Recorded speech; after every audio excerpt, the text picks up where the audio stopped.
পশ্চিমবঙ্গ, আসাম এবং পদুচেরিতে বিজেপির জয়কে কেন্দ্র করে আগরতলায় বের হলো বিজয় মিছিল।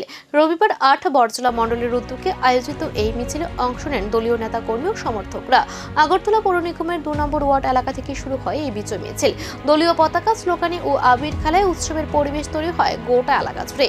মিছিলে উপস্থিত ছিলেন প্রাক্তন বিধায়ক ডক্টর দিলীপ দাস, ২ নম্বর ওয়ার্ডের কর্পোরেটর শর্মিষ্ঠা দাস এবং গোমতী দুগ্ধ প্রোডাক্টের চেয়ারম্যান রতন ঘোষ সহ অন্যান্য নেতৃত্ব।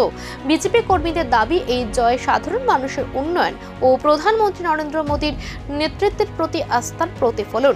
মিছিল ঘিরে বিভিন্ন এলাকায় দেখা যায় উৎসব মুখর পরিবেশ। মিছিল শেষে দলীয় নেতৃত্ব আগামী দিনেও মানুষের পাশে থেকে কাজ করার বার্তা দেন।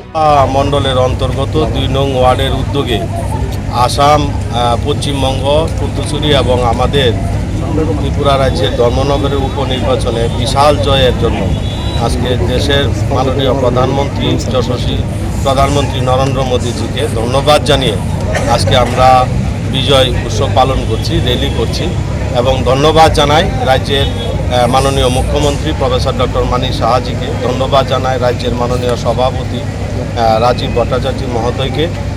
ওনাদের যোগ্য নেতৃত্বে আমরা ধর্মনগরে বিশাল জয় পেয়েছি এবং পশ্চিমবাংলার জয়টা ঐতিহাসিক জয়।